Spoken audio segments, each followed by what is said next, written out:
마음을 엽니다. 지평을 엽니다. 불통의 시대를 넘어 새로운 아침을 엽니다. 신율의 출발 새 아침. 신율의 출발 새 아침 3부 순서 광고 듣고 시작하죠. SK텔레콤이 이제 이상하기로 했어요. 새로운 건 처음엔 다 이상해 보이잖아요. 그때까지 없던 거니까.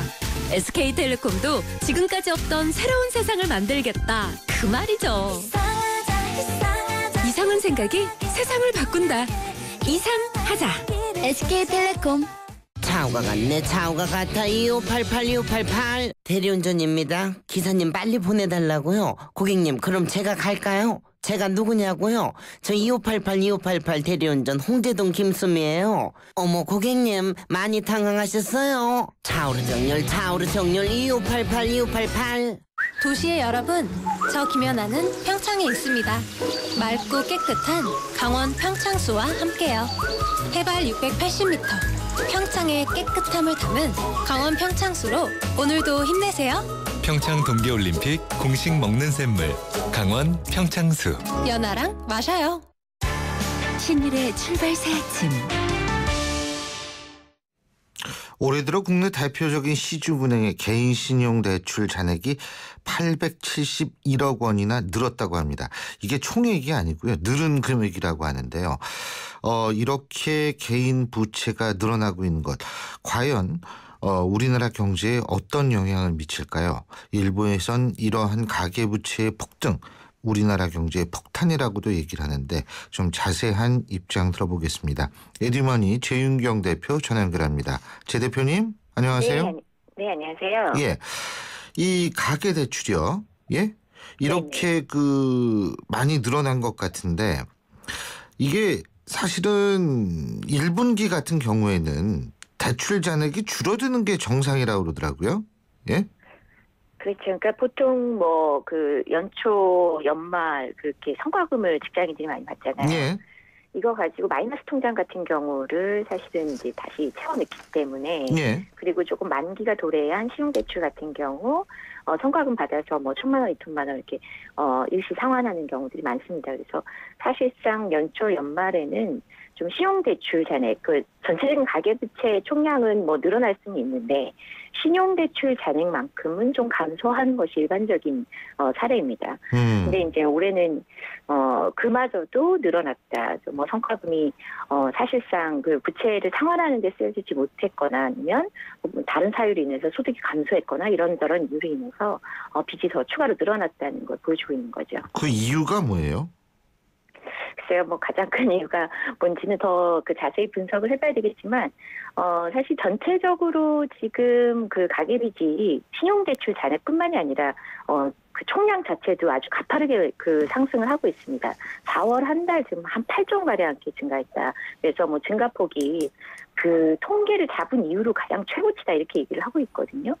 그래서 이거는 지금 가계부채의 사실상 적극적인 어떤 부채를 줄여나가려고 하는 정부의 정책 의지가 반영이 됐어야 되는데 오히려 거꾸로 진행되지 않았습니까? 예. 줄이기는커녕 이제 사실은 부채 한도를 늘려주거나 조금 더 이제 금리를 깎아주는 방식으로 인해서 가계빚을 늘릴 수 있도록 어떻게 보면 시그널을 좀 자꾸 줬었는데 이런 일들이 가뜩이나 이제 어려운 살림살이에 금리가 낮으니까 조금 이제 빚을 조금 더 추가로 이렇게 일으켜야 되겠구나라는 좀 심리를 자극한 것이 아닌가 이런 생각이 좀 듭니다.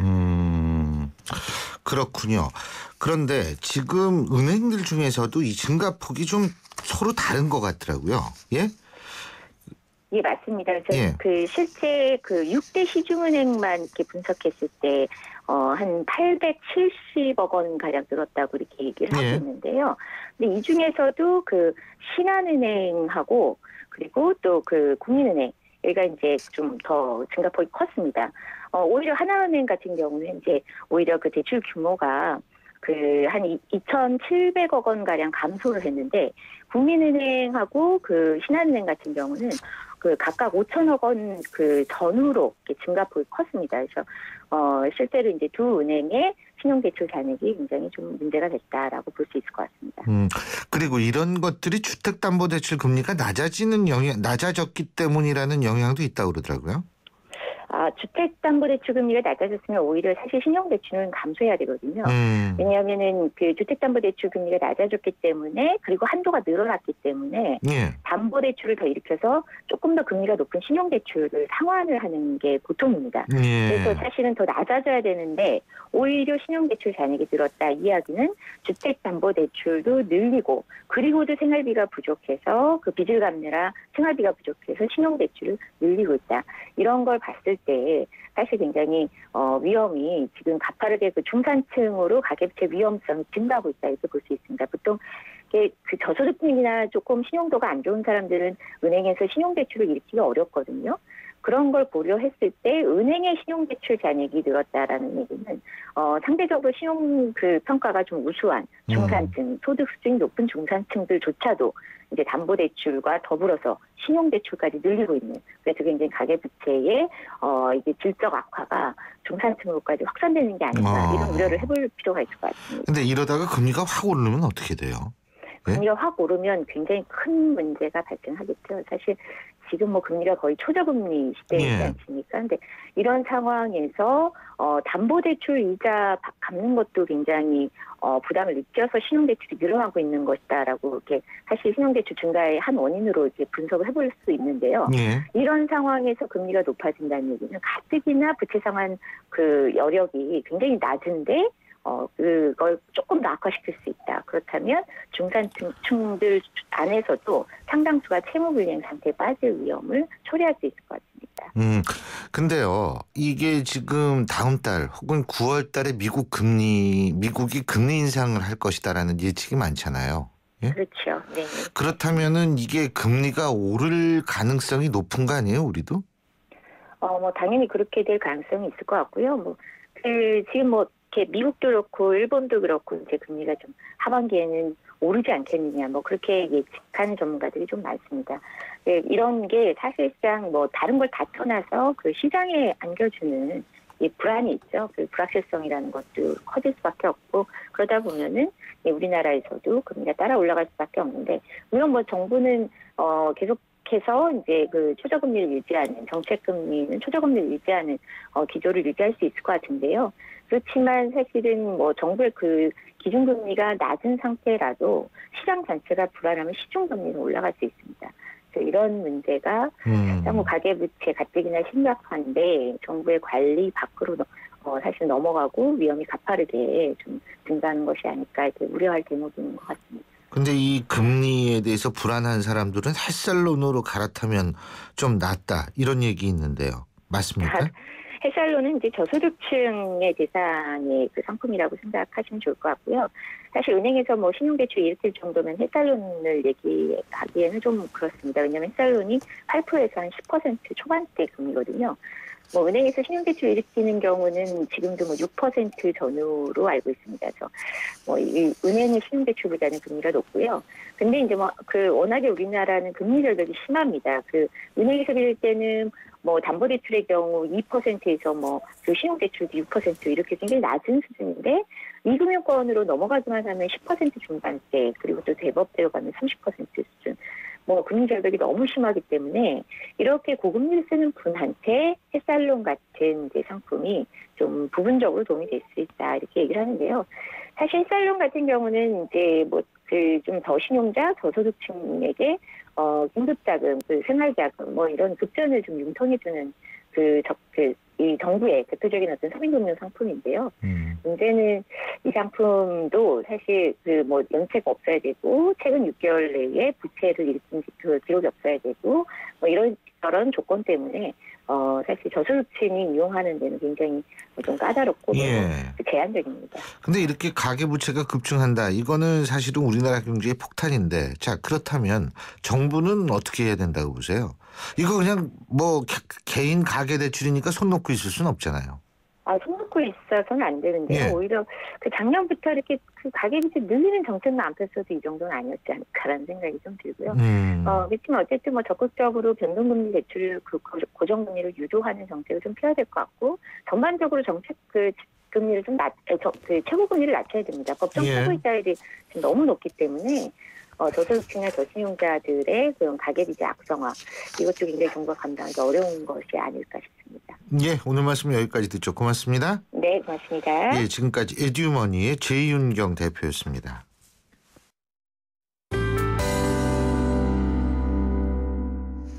5월 달에는 참 날이 많습니다. 뭐 어버이날도 있고요. 어린이날도 있고 스승의 날도 있고. 그런데요. 오늘은 무슨 날인지 아십니까? 부부의 날이랍니다.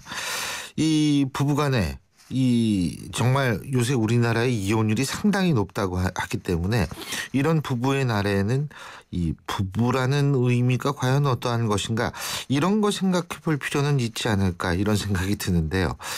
그걸 꼭 생각해야 될 것 같습니다. 왜냐하면 서울시가 발표한 통계 자료를 보면은요. 작년에 서울 부부 중에 남편 73%, 아내는 63%가량이 만족을 한다는 건데 뒤집어서 얘기한다면 남편은 30%가량, 아내는 약 40%가량이 자기 배우자에 대해서 불만을 갖고 있다라는 얘기겠죠. 자, 그래서 이게 지금 이혼율 단순하게 이혼율 얘기할 때만은 아니라 우리가 좀 더 화목한 부부가 되기 위해서 어떻게 해야 되는가를 좀 생각해 볼 필요는 있을 거란 생각이 듭니다. 자, 그래서 마련한 시간인데요. 가정경영연구소 강학중 소장 전화 연결되어 있습니다. 강 소장님, 안녕하세요. 예, 안녕하세요. 예. 어떻게 결혼하셨어요? 이제 올해 이제 34년째 됩니다. 34년째. 지겨우세요? 아니면 아직도 행복하세요? 아직도 행복하죠. 뭐. 너무 가식적인 말씀이시다. 그 가식적이라는 것도 고정관념입니다. 그래요? 오히려 살아갈수록 예. 부부의 의미가 뭔지를 제가 또 가르치고 주장하는 바니까요. 그러시구나. 예. 지금 말이에요. 예. 우리나라 부부들 갈등이 생기는 가장 근본적인 원인이 뭐라고 보세요? 한국의 부부뿐만 아니라 사실 부부가 예. 전혀 다른 환경에서 살아왔던 그 두 남녀가 한 지붕 밑에서 살면 갈등은 생길 수밖에 없죠. 근데 왜 한국 부부들이 유독 그런가 생각을 해봤더니 예. 우리 한국 부부들이 지나치게 일 중심, 예를 들면 예. 술 친구 중심, 또 더러는 자식 중심, 또 더러는 신앙생활 중심으로 살면서 정말 이게 부부가 된다는 게 무슨 의미인지, 남편 역할, 아내 역할을 어떻게 해야 되는지 우리가 너무 생각을 안 하는 게 아닌가 그런 생각이 좀 드네요. 예. 근데 사실 저는 어떤 생각이 드냐면 이 결혼이라는 것이 당사자와의 결합도 물론 있지만 이 가족 대 가족의 결합이 있는 거 아니겠어요? 그러니까 이 남자 쪽, 남편 쪽의 가족과 또 부인 쪽의 가족과 이 결합도 중요한데 가장 중요한 부분 중에 하나는 우리나라에서는 내 가족한테 당신 왜 못하느냐 이런 것들도 굉장히 갈등의 중요한 원인이 되는 것 같거든요. 그러니까 지나치게 끈끈한 어떤 가족의 바로 그거죠. 예. 지나치게 자식의 어떤 삶에 개입하는 거. 예. 그러니까 결혼해서 한 가정을 이루었으면 독립시키고 자식도 부모 품을 떠나야 되는데요. 그것도 사실은 큰 이유 중에 하나죠. 그리고 사실은 이렇게 객관적으로 얘기한다면 부인의 입장에서 볼 땐 시어머니, 시아버지, 남편의 입장에서 볼 땐 장인, 장모는 물론 아주 고맙고 참 잘해드려야 하는 분이지만 자기 부모는 아니잖아요. 그렇죠. 그런데 서로 상대한테 자기 부모의 역할을 해달라고 요구하는 경우가 많은 것 같아요. 그것도 지나친 기대, 비현실적인 기대입니다. 바로 그거죠. 그 오바를 하는 거. 예. 그래서 이런 것들이 갈등 원인이 될 텐데 문제는 저는 이제 정치학을 한 30년 훨씬 넘게 전공을 했으니까 제가 느끼는 게 35년 됐군요. 제가 느끼는 게 갈등 해소는 없어요. 갈등은 조정의 대상이자 갈등은 관리의 대상이거든요. 너무나 만나면 갈등이 없는 가정 조직 없죠. 그렇죠. 그건 너무나 당연한 거고요. 맞습니다. 근데 그 갈등을 관리하기 위해선 싸움을 잘해야 될 거 아니에요. 그럼요. 싸움의 기술을 좀 가르쳐 주시죠. 싸움 잘한다 이렇게 얘기하면 말장난 난다고 생각하시는 분이 있는데 전혀 부부싸움 한 번도 안 하는 게 반드시 바람직한 건 아닙니다. 그러니까 잘하면 생산적으로 하면 문제 해결도 되고요. 그럼요. 갈등도 해결이 되고요. 아니 그게 그렇게 서운했단 말이야? 아니 그렇게 화가 났어? 그래서 그냥 무조건 화내고 신경질 내고 짜증 낼 게 아니라 내가 정말 뭘 원하는지 내 생각하고 내 감정을 잘 전달할 필요가 있고요. 가장 중요한 것 중에 하나는 지나치게 격하게 감정적으로 대립하는 경우. 그래서 뭐 언어적인 폭력이라든지 폭력 뭐 그죠? 예. 집을 나간다. 이런 거 절대로 안 되고요. 예. 그리고 이제 몇 가지 부부 사이의 원칙을 좀 정해놓으면 되겠어요. 좋을 예. 것 같아요. 진짜 문제가 된 것만 얘기하지 지난 일은 우리 얘기하지 말자. 아무리 화가 났더라도 이혼 들먹거리지 말자. 그래서 예. 몇 가지 원칙을 정해놓고 예. 그 원칙만 지켜도 예. 파국을 부르는 부부싸움은 좀 우리가 피해갈 수가 있죠. 예. 아니 지금 아주 중요한 말씀이세요. 제가 아는 부부 중에 싸움을 한 번도 안 했어요. 예. 한 번 싸웠거든요. 예. 끝났습니다. 이게 중요한 것 같아요. 그러니까 갈등은 수시로 이게 조정하는 과정에서 자꾸 풀어야 되는데 그럼요. 쌓이고 이게 한꺼번에 팍 폭발해버리면 아우 그 결과가 그렇더라고요. 절대로 쌓아두지 말고 그때그때 사뿐사뿐하게 내 생각을 전달할 수 있으면 정말 좋죠. 예. 그리고 아까도 뭐 일 때문에 일에 너무 집중하다 보니까 서로가 서로에게 소홀하다 뭐 이런 얘기도 있는 모양이에요. 네. 그런데 이런 것들이 사실은 뭐냐면 우리나라 이 사회 구조상 이게 일에 치이다 보면 힘이 다 빠지잖아요. 힘들잖아요. 예. 집에 가서 짜증 나잖아요, 사실. 예. 네? 이래서 그런 거 아니에요? 이거 사회 구조의 문제 아닌가요? 세상이 참 많이 변했다고는 하지만 여전히 아직도 한국 사회는 좀 일 중심이고요. 그렇게 한가하게 뭐 부부의 날 챙기고 가족들하고 함께하는 시간을 참 생각하기가 쉽지는 않습니다. 그렇죠. 그래서 그러나 그럼에도 불구하고 일, 가족을 어떻게 양립을 할 건가 우선순위를 조금 조절했으면 좋겠어요. 정말 뭐가 중요하고 긴급한 일인지 급한 일은 아니지만 아내하고 함께하는 시간, 가족과 함께하는 시간을 계속 소홀히 하고 방치하면 어떤 문제가 생기는 건지 그리고 개인의 노력에는 한계가 있기 때문에 정말 회사라든지 조직이라든지 사회나 국가가 좀 배려해줘야죠. 그거 안 해주면 참 힘듭니다. 그렇죠. 예. 왜 귀소공포증 아시죠, 우리 소장님? 예. 집에 가는 게 두려운 사람들. 이거 대한민국 저희 나이 또래에 있는 사람들의 한 60%가 그렇다는 거 아니에요? 하는 일이 없어도 그냥 회사에 있는 거예요. 그러면 젊은 사람들은 좀 나가고 싶은데 윗사람이 안 나가니까 이거 완전히 도는 거죠, 진짜. 그래서 예? 기소공포증, 뭐 번아웃, 소진 증후군 해서 차라리 모든 번아웃이 에너지를 낫죠. 밖에서 다 소진하지 말고 조금은 남게 가지고 들어가야 그렇죠. 되는데. 예. 자, 그리고 마지막으로 그 황혼이혼도 또 사회적인 문제가 되는 것 같은데. 예. 그죠? 이 황혼이혼.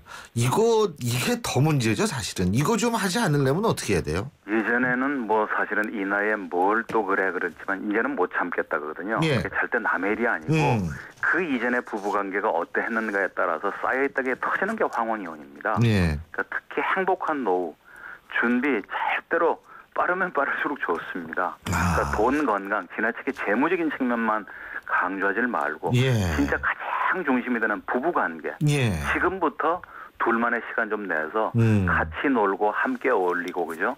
대화하고 두 사람이 즐길 수 있는 취미나 운동 지금부터 발견해서 연습하셔야 돼요. 그거 아주 중요한 말씀이십니다. 사람이 어쨌든 같이 있는 시간에 비례해서 문제는 줄어들더라고요. 싫든 좋든. 예. 아, 참. 예, 그럼 앞으로도 우리 소장님 행복한 결혼 생활 하시고요. 예, 고맙습니다. 예. 예, 오늘 말씀 잘 들었습니다. 고맙습니다. 예, 고맙습니다. 예, 지금까지 가정경영연구소의 강학중 소장이었습니다. 델몬트가 새로 나왔어요. 싱싱한 과일로 꽉꽉 채우면 짠! 이게 바로 자연 맞춤 그린 주스. 과일 그대로 맛을 낸 건강한 델몬트 자연 맞춤 그린 주스. 우리 그린할까요?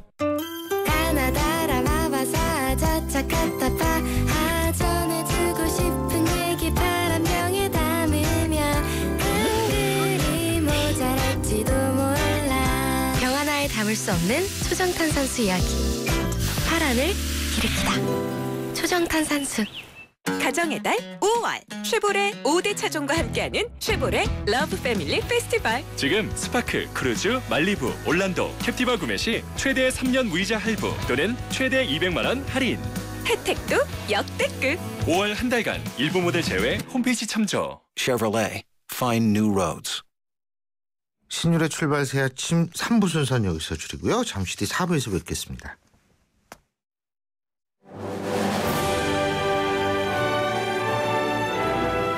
(2015년) 올 여름 영국 옥스퍼드에서 개최되는 국내 유일한 영어 캠프를 만나보세요. YTN 라디오가 주최하는 옥스퍼드 영어 캠프는 자녀들의 영어 실력을 한 단계 끌어올려 드립니다. 캠프가 끝난 뒤에는 서유럽 투어의 기회도 누리실 수 있습니다. 영국 옥스퍼드에서 체험하는 YTN 옥스퍼드 영어 캠프. 자세한 문의는 웹사이트 ytncamp.com이나 02-723-0550에서 확인하실 수 있습니다.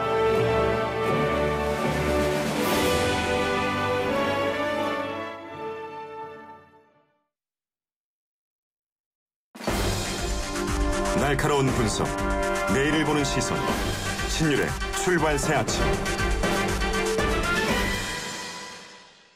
신율의 출발 새 아침 4부 순서 광고 듣고 시작합니다. 바람이 불어오는 곳 다가오는 여름, 에어컨이 2개라면 얼마나 시원할까요? 바람에 내 몸 맡기고 하나의 바디, 2개의 에어컨. LG 휘센 듀얼 에어컨. 모두 다 하나 되어 대한민국 만세. 모두 다 행복하게 대한민국 만세. 마음을 나누어요. 행복을 만들어요. 다 함께. 광복 70주년 하나은행과 외환은행이 금융으로 대한민국 만세를 외칩니다. 대한민국 만세. 안녕하세요. 최지우입니다. 유플러스 제로클럽 시즌2 알고 계세요? 쓰던 폰 할부금이 남아있어도 부담 없이 지금 바로 최신 폰과 만나세요.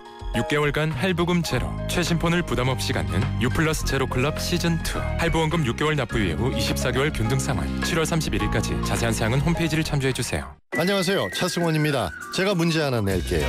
닭강정은 차갑게 먹어야 맛있을까요? 뜨겁게 먹어야 맛있을까요? 정답은 버거로 먹어야 맛있습니다. 닭강정과 버거의 운명적 만남. 접사바 롯데리아 강정 버거. 롯데리아. 예, 8시 31분 50초 지나고 있는데요. 자, 여러분은 지금 어디쯤 계십니까? 지금 교통 상황 궁금하시죠? 자, 교통 상황 알아보겠습니다. 박호영 캐스터. 네, 신율의 출발 새 아침 교통정보입니다. 어디를 가시더라도 좀 막히는 길 위에 있을 가능성이 높습니다.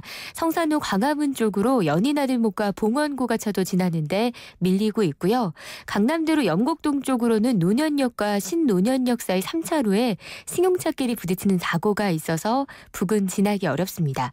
청담대교는 남단과 북단 사이 3차로에 고장차 때문에 장진아들목 이전부터 속도가 뚝 떨어져 있고요. 퇴계로는 퇴계로 5가 방향으로 퇴계로 3가 부근에서 3차로에 사고 있었습니다. 망우로는 망우사거리 쪽으로도 동부 제1병원 앞 끝차로에 버스와 화물차가 부딪히는 사고 때문에 부근 혼잡하고요. 끝으로 경기 남부지역 39번 국도 안산 양천 나들목에서 쌍화교차로 쪽으로 속도 내려가고 있습니다. 신율의 출발 새 아침 교통정보였습니다.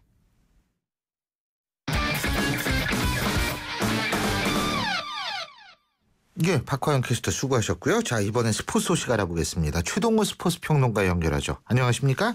예, 안녕하세요. 그 어젠가요? 요새는 날짜가 어떻게 하는지 모르겠어요.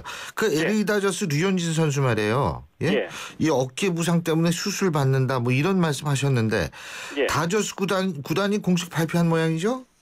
예, 그렇습니다. 어제 소식을 전해드렸고요. 조금 전인 1시간쯤 전에 이 다저스 구단이 류현진 선수 왼쪽 어깨 수술 공식적으로 확인을 했습니다.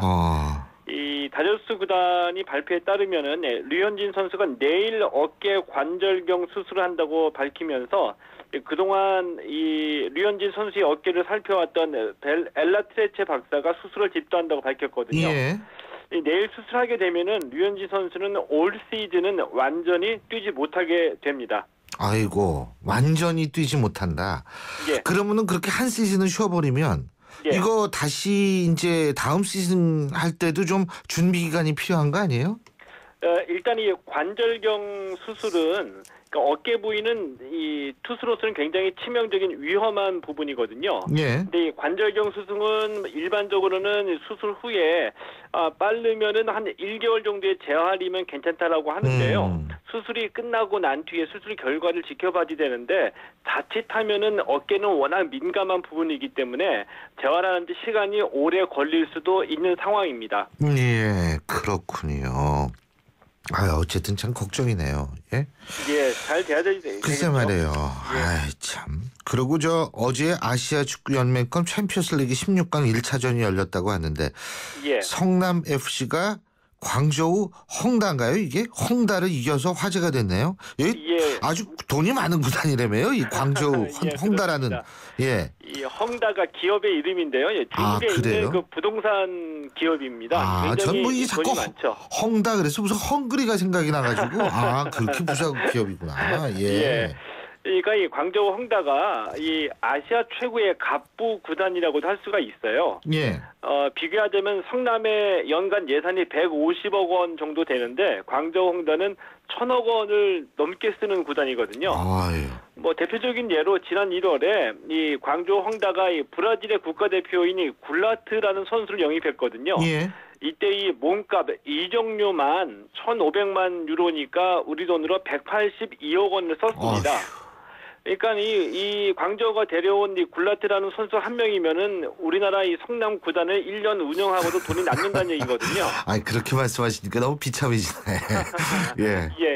그래서 이제 지금 중요한 말씀을 드리겠는데 그래서 경기 전에 이 김두현 선수 성남의 주장인데 하도 이제 돈 얘기가 많이 나오니까 이 비싼 돈 받는 선수들이 얼마나 잘하는지 한번 보고 싶다라는 말까지 하면서 전의를 불태웠거든요. 근데 보기 좋게 성남이 2대1로 승리했습니다. 이게 우리는 이 헝그리 정신이라는 게 있어요. 헝그리가 홍다를 이겼네요.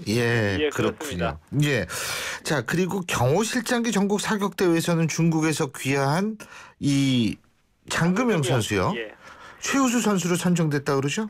예, 그렇습니다. 이 장금영 선수가 이 경호실장기 사격대회에서 한국 신기록 2개를 세우면서 3관왕을 차지했거든요. 최우수 선수로 선정이 됐는데 이 장금영 선수가 중국 국가대표 출신입니다. 그러니까 중국인이었었죠. 2004년에 이 한중 친선 사격대회에서 우리나라의 이 영등포 중학교 사격 코치를 하고 있는 김대경 씨와 눈이 맞았습니다. 마음이 통한 거죠. 그래서 결혼을 했는데 2009년에 결혼 후에 2009년 한국 국적을 취득했고요. 그래서 국내에서 사격 선수로 활약하면서 뛰어난 성적을 거뒀습니다. 그렇군요. 또 일본 프로야구에서는 자바롯데 이대훈 선수가 말이에요. 시즌 5승을 거뒀다 그러죠? 이대훈 선수 결승타도 치고 말이에요. 그렇습니다. 일본에서는 계속 좋은 활약을 보여주고 있는데요. 지바롯데의 이대훈 선수 어제 세이브 라이온스전에서 이 선발로 등판해서 6이닝 3실점으로 시즌 5승을 올렸고요. 이 소프트뱅크의 이대호 선수 이 오릭스전에서 2타수 1안타 2타점을 기록했는데 소프트뱅크의 3대2 승리할 때 결승타를 쳤습니다. 시즌 타율 3할 1푼 1리고요. 연속 경기 안타 행진을 계속해서 이어가고 있습니다. 알겠습니다. 자, 오늘 말씀 여기까지만 듣겠습니다. 고맙습니다.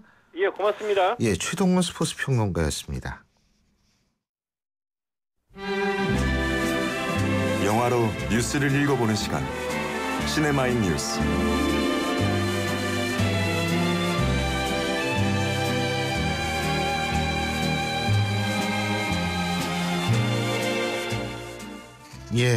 이 음악을 들으면 그 옛날에 그 푸근했던 분위기, 1950년, 60년대 진짜 인간미 넘치는 그런 분위기가 팍팍 느껴집니다. 이런 시그널과 함께 언제나 여러분께 찾아뵙는 분이죠. 오늘도 영화평론가의 대부신 오동진 평론가 나와 계십니다. 어서 오십시오. 이런 음악이 좀 많이 나오는 그런 사회 분위기가 돼야 될 텐데. 저 그랬으면 좋겠어요. 인간미. 지금은 점점점 각박해지잖아요. 참 진공관식 오디오에서 나오는 그런 음악이어야 하는데 세상이. 자, 근데 말이에요. 이 부산 영화제 문제 잠깐 그거부터 짚어보죠. 이게 점입 가격이 된다고 그러는데 이 카느 영화제에서 영화진흥위원회하고 한국의 밤을 따로따로 열었다고 그러네요. 아주 보기가 좋아요. 독립성들이 강한 거 아닙니까? 그렇게 되네요. 원래는 이제 부산시하고 갈등의 축이었었는데 이제 중앙정부로 좀 넘어온 것 같죠. 뭐 몇 주 동안 계속 잠깐씩 말씀드린 것 같은데 부산영화제에 대한 예산 삭감이 가장 큰 원인인 것 같고 원료를 따지면 뭐 지난해 영화제 때 상영됐던 어떤 다큐멘터리가 또 원인이라고 얘기하는 사람들도 많고 결국은 보면 이런 문제가 자꾸 노골화되다 보면 주도권 문제죠. 사실은. 부산영화제의 운영 주체를 누구로 할 것이냐.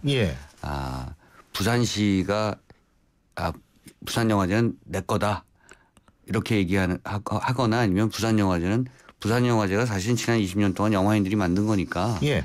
지나치게 관주도의 어떤 그런 여러 가지의 개입이나 또는 여러 가지의 그 성격이 만들어지면 안 된다 이렇게 주장하는 것이고요.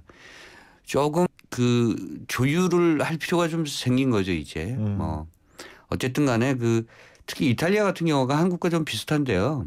이탈리아도 좌우 정부가 이 좌우의 어떤 정치적 대립이 심하잖아요. 그렇죠. 뭐 우리랑 또 성격도 비슷해요. 그렇죠.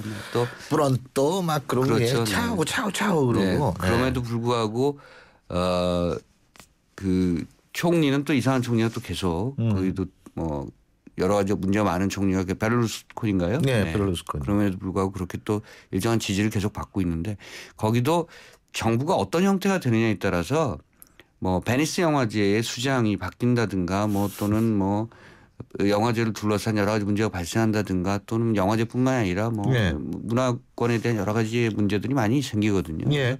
그런 것들을 너무 특별하게 생각하지 않는 것도 한 방법이다. 그러니까 대립이나 갈등이라고 하는 것은 특히 문화 정책과 문화적인 어떤 그런 여러 가지의 과정을 놓고 벌어질 수 있는 문제이기 때문에 중요한 것은 어떻게 조정을 하느냐가 이제 그게 중요한 것 같아요. 그러니까 그게 위기관리 능력인 것 같고 그렇습니다. 지금은 좀 너무 지나치게 대립하고 있는 것이 아닌가. 근데 중요한 거는 예술은 놔둬야 돼요. 그렇죠. 네. 그게 제일 중요합니다. 그러니까 예술 지원 부서나 정부 부처는 지원만 한다라고 생각을 하면 됩니다. 예술인들에 가둬두려고 그러면 절대로 예술인들은 가만히 안 있어요. 그런 정책을 주도하는 분들이 좀 그러니까 말씀하신 것처럼 즐기시면 돼요. 그렇죠. 네. 영화제 보러 다니시고 좀. 자, 영화 그렇죠. 요새 근데 매드맥스 네, 아주 인기죠. 일주일 만에 지금 100만이 넘었습니다. 그래서 아주 소리 소문 없이 예를 들면 어벤져스는 뭐 금방 100만 됐다 200만 됐다 이런 얘기가 많았었잖아요. 근데 일주일도 채 안 돼서 100만이 넘었습니다. 그래서 그만큼 아주 조용하게 관객몰이를 지금 아주 가열차게 하고 있다 이렇게 생각하시면 좋을 것 같습니다. 그렇죠. 근데 이 매드맥스가 이 인기를 끌 수 있는 이유는 제가 볼 땐 다양한 세대를 포괄할 수가 있다고 그렇죠. 봅니다. 일단은 나이 들은 사람은 과거에 봤던 매드맥스를 생각하면서 지금 보러 갈 수 있는 거고 매드맥스를 몰랐던 사람들은 또 이 새로운 영화를 그렇죠. 보는 새로운 거죠. 영화를 보고. 정확히 보셨습니다. 그래서 흥행 폭발력이 대단한 거고요. 1편이 몇 년도에 나왔냐면 1979년에 나왔습니다. 그렇죠. 맞아요. 89년, 99년, 2009년 36년 됐네요. 1979년에 나왔고 2편이 1981년에 나왔고요. 3편이 1985년에 나왔습니다. 그리고 뚝 끊겼죠. 지금 대학생들 태어나기도 훨씬 그렇죠. 전이거든요. 네. 제가 82년도에 학교를 들어갔으니까. 글쎄 뭐 그런 식으로 우리가 자꾸 학번을 까면은 그렇군요. 제가 연식을 소개했습니다. 죄송합니다. 네.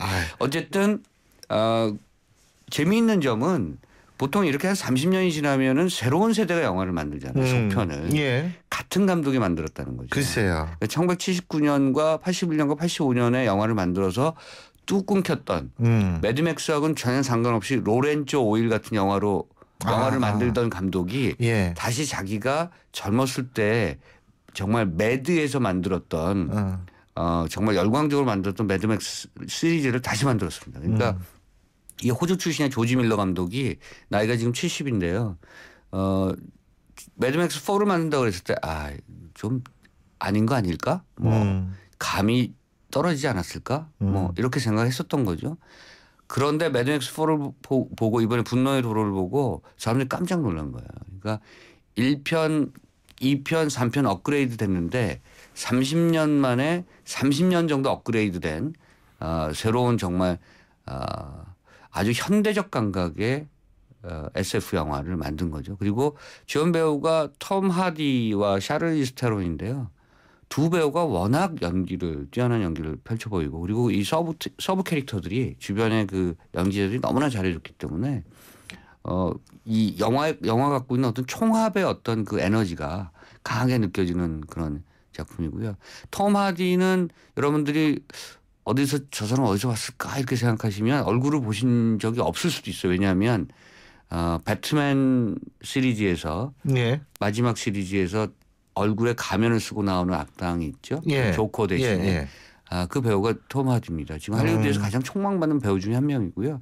저는 톰 하디를 처음 봤을 때 말론 브랜도가 환생한 줄 알았어요. 맞아요. 비슷하죠. 말론 브랜도의 워터프론트 이미지를 갖고 있는 배우가 톰 하디입니다. 그래서 이번에 이 톰 하디가 굉장히 아주 격정적인 연기를 1편, 2편, 3편에서 보였던 멜 깁슨의 그 격렬한 연기를 다시 한번 선보였고요. 샤리즈 테론은 대단한 배우예요.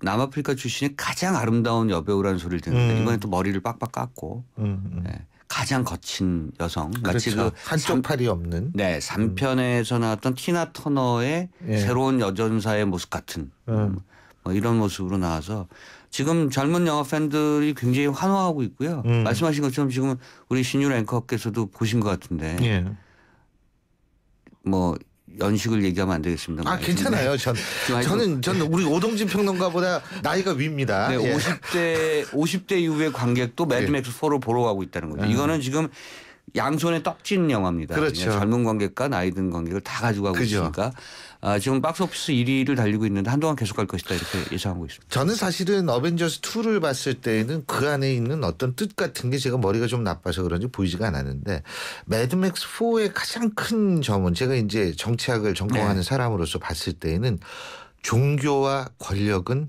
다르지 않다라는 점을 너무나 쉽게 그리고 박진감 있게 보여주는 거예요.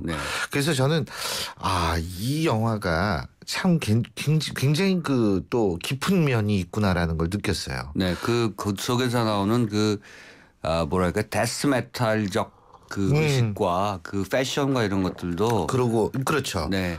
천국으로 간다는 거 아닙니까? 그렇죠. 물도 주면서. 그렇죠. 그러니까 지금 21세기가 이제 오일 폴리틱스였다면 그러니까 앞으로의 미래에서는 워터 폴리틱스이다. 그렇죠. 그러니까 그 기름이 모자란 것만큼 물도 부족할 거고 물 부족 사태가 굉장히 심할 텐데 물과 기름을 누가 차지하느냐에 따라서 세계 권력 구도는 달라질 것이고 인류의 권력 구도는 달라질 것이다. 이런 것들을 보여주는 것 같고요. 그리고 아까 말씀드린 것처럼 그 의상과 그 스타일과 이런 것들이 이른바 이제 락 스프릿을 그렇죠. 쉽게 추종되는 젊은 관객들을 아주 흠뻑 빠지게 만드는 요소가 되지 않을까. 맞습니다. 영화 보셨으니까 아시겠습니다만 차가 달릴 때 그 앞에서 매달려서 기타를 치는 저도 그 얘기하려고 했어요. 빨간 복장의 그 캐릭터는 제가 봤을 때 어떤 배우가 했는지 모르겠습니다만 만약에 제가 영화 기자를 계속하고 있다면 반드시 찾아서 인터뷰를 하고 싶은 가장 중요한 역할을 했던 것 같아요. 그렇죠. 중요한 역할 중에 한 명이었던 것 같습니다. 예. 자, 그리고 말이에요. 이게 이 영화가 상당히 좀 미래를 암울하게 그렸잖아요. 네. 근데 대부분이 미래를 그리는 영화들이 밝게 그린 영화가 하나도 없어요. 거의 없어요. 그렇죠. 네. 한동안은 미래 세계를 좀 낙관적으로 그리는 또 로봇의 어떤 인간성을 그리는 뭐 바이센테니얼 맨 같은 뭐 그런 작품도 있습니다. 그 작품도 사실은 한편으로는 좀 어두운 세계를 또 그리고 있는 그런 작품이죠. 근데 제가 생각해 보면 1981년에 이 매드맥스가 나왔을 때 1980년에 또 리들리 스콧 감독의 블레이드 러너가 나왔죠. 그렇죠. 블레이드 러너 나왔죠. 60년대와 70년대를 거치면서 사람들이 세계에 절망한 것 같아요. 그러니까 이른바 사회주의권은 다 배신했고요. 뭐 그런 걸 다 목격했고 그다음에 이른바 뉴 레프트도 사실은 실패했고 그렇죠. 그리고 세계 경제는 뭐 80년대 이제 다시 자본가들에 의해서 부흥하긴 했습니다만 어쨌든 굉장히 기복을 많이 겪었고 말이죠. 그리고 뭐 반전 운동이라든가 평화 운동이라든가 이런 것들을 다 좌절했거든요. 그러니까 그런 실패와 좌절과 그런 불안 심리 같은 것들이 1980년대 이후에 한편으로는 미국의 팍스 아메리카나가 다시 부흥하고 세계 경제가 뭐 굉장히 다시 뜨거워졌음에도 불구하고 한편에서는 암울한 자기 자의식 이런 것들을 좀 발흥시킨 것이 아닌가. 그래서 끊임없이 이런 영화가 만들어지고 그것은 지난 한 40년 동안 그리 변하지 않았다. 그래서 지금 50대가 된 그런 세대나 새로운 20대가 된 세대도 미래를 바라볼 때는 여전히 불안하고 어두운 그런 느낌을 갖고 있기 때문에 이런 디스토피아 영화가 나온다고 생각합니다. 그 매드맥스가 처음 나왔을 때 우리나라도 상당히 암울했죠. 1982년 우리나라 근현대사에서 가장 어둡고 네. 사실은 지워버리고 싶은 그런 시대였다라고 생각하는 분들이 많을 텐데 자 우리나라 영화 얘기도 해볼까요? 네. 악의 연대기라는 게 있죠. 이 손현주 씨가 은근히 티켓 파워가 있는 배우입니다. 네, 그렇다고 그러더라고요. 숨막꼭질 뭐 이런 그렇죠, 거 해가지고. 네. 손현주 씨한테는 뭐 미안하지만 아주 대형급 그 티켓 파워는 아닙니다만 작품성이 그 완성도가 뛰어난 완성도가 있는 작품들 잘 그 골라내는 그런 선구안이 뛰어난 배우예요. 그래서 네. 관객들이 기본적으로 손현주가 나오는 영화는 믿고 간다 뭐 이런 측면이 있고요.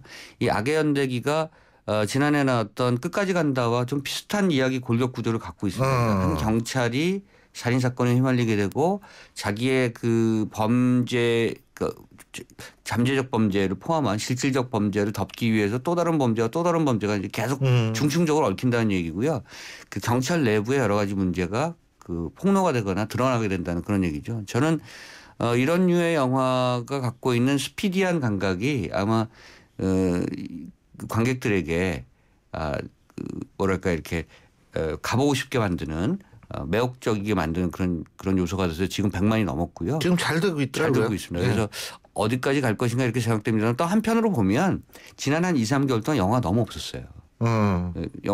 한국 영화도 너무 침체돼 있었고 어벤져스가 뭐 한 1900개 뭐 이렇게 스크린 잡고 있었고 그런 것에 대한 그 쉽게 말하면 주식으로 얘기하면 바닥 장세 치고 올라가는 그런 상황이거든요. 그래서 거기에 그 기운을 타고 좀 쭉 올라가고 있는 영화라는 생각이 들고요. 특이한 것은 악의 연대기의 감독이 백운학 감독인데 2003년도에 튜브란 영화가 있었습니다. 백운학 감독이요? 네, 백운학. 백운학 어디서 이름 많이 듣던 분.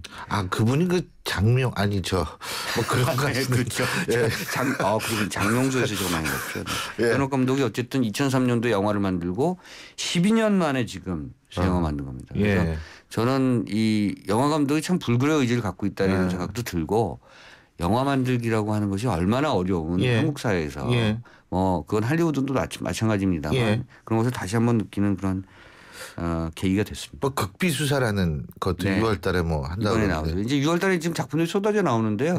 임수정 씨 주연의 은밀한 유혹 같은 경우도 지금 기대를 모으고 있죠. 임수정 씨가 사실은 작품을 자주 하는 그런 여배우는 아닌데 고르는데 굉장히 까다로운 여배우고요.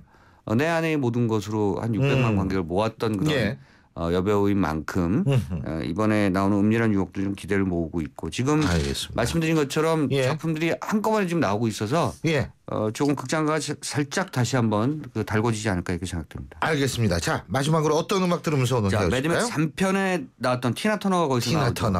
We Don't Need Another Hero라는 그 음악인데요.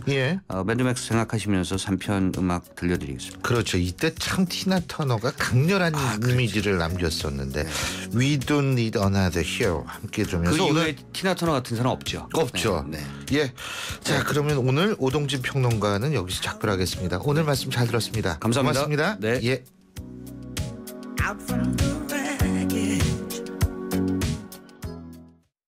오늘도 하품하다 하루가 다 갔어.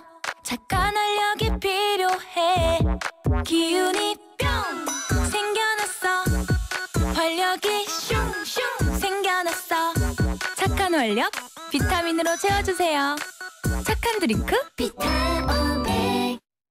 금융은 당신의 행복을 살리고 시장의 활기를 살리고 기업의 새로운 기술과 가능성을 살리는 일입니다. 우와, 이런 금융 누가 하나요? 서민경제와 중소기업의 힘이 되는 신한은행이 살림의 금융으로 따뜻한 내일을 만들어갑니다. 신한은행. 피곤해. 또 야근이다. 대리님도 부장님도 모두 힘내요. 50년의 역사 있는 피로회복 드링크. 50년 역사?